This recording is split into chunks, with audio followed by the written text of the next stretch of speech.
Finally আমাদের pregnant Antara চলে আসলো। দেখো গাইস, তোমাদের মনের আশা সবার আশা পূরণ করে দিলাম। হ্যাঁ দর্শক, আপনারা যেটা শুনতে পেরেছেন এটাই সত্যি। রাকিব আর অন্তরা সবাইকে চমকে দিয়ে তাদের বাবুকে সামনে নিয়ে এসেছে। আপনারা যারা কম বেশি রাকিব হোসাইনের ভিডিও দেখেন, আপনারা সবাই জানেন যে কয়েক মাস আগে রাকিব আর অন্তরা তাদের বাবাকে সাথে নিয়ে এবং ঋতুকে সাথে নিয়ে গিয়ে থাইল্যান্ডে অনেক মাস থেকে এসেছে। ঠিক তখনই অন্তরা প্রেগনেন্ট হয়ে পড়ে, আর প্রেগনেন্ট হওয়ার পর তারা থাইল্যান্ডেই কয়েক মাস কাটিয়ে এসেছে। তাই তো অন্তরার যে বাচ্চা হয়েছে এটা বাংলাদেশের কেউই বিশ্বাস করতে চায় না। আর এই সুযোগটা কাজে লাগিয়ে অন্তরা এবং রাকিব তাদের ভিউ বিজনেস করে যাচ্ছে। অন্তরা এবং রাকিব বারবার তাদের বাচ্চার কথা স্মরণ করিয়ে দিয়ে পাবলিকের কিউরিওসিটি বাড়িয়ে দিচ্ছে, কিন্তু তারা তাদের বাচ্চাকে এখনো পর্যন্ত সামনে আনেনি।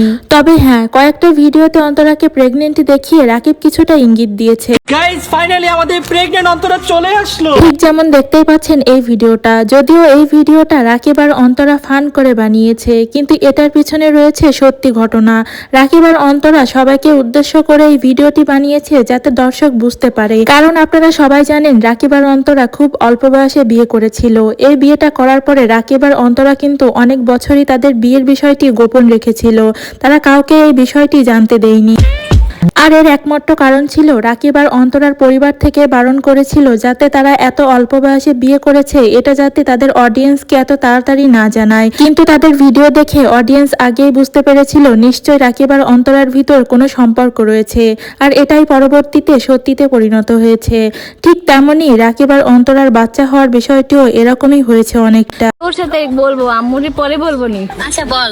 তুই খালা হইতে যাইতেছিস। এই ভিডিওটা দেখলেই সেটা বুঝতে পারবেন। অন্তরা এখানে তার বোনকে ফোন করে বলে সে প্রেগনেন্ট হয়ে গিয়েছে, আর এটা তার বোন বিশ্বাস করতে চায় না। এটা সম্পূর্ণ সাজানো একটা নাটক ছিল, কারণ ফোন দেওয়ার পর অন্তরা যখন এটা বলে তখন অন্তরার বোনের কোনো রিয়াকশনই পাওয়া যায় না।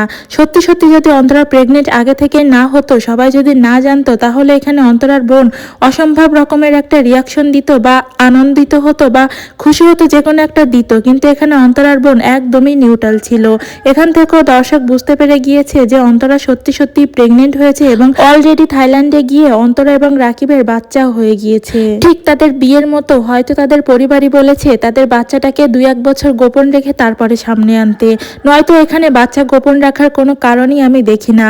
অন্তরা আর রাকিব এখন যথেষ্ট ম্যাচিউর হয়ে গিয়েছে। যদিও তাদের বিয়ের সময় তাদের বয়স কম ছিল, তখন তাদের বিয়ের বিষয়টি গোপন করার পেছনে একটা যৌক্তিক কারণ ছিল, কিন্তু এখানে বাচ্চা হওয়ার পেছনেও তাদের এই বাচ্চা লুকিয়ে রাখার পেছনে আমি কোনো যৌক্তিক কারণ এখানে দেখি না। যদিও এটা তাদের সম্পূর্ণ ব্যক্তিগত বিষয়, কিন্তু যেহেতু তারা তাদের লাইফস্টাইল ভিডিও সোশ্যাল মিডিয়ায় শেয়ার করে, সেদিক থেকে দেখতে গেলে তাদের এই বিষয়টি জানার সম্পূর্ণ অধিকার অডিয়েন্সের আছে।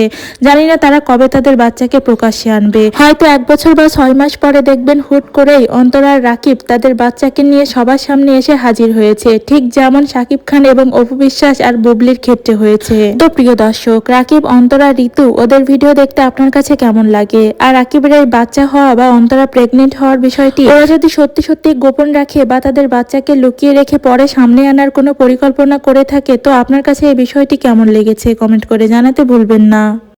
আমাদের একটা বাবু হয়েছে, তাই বাবু ঘুমাবে এই বেডে এন্ড আমরা দুজন ঘুমাবো এই বেডে।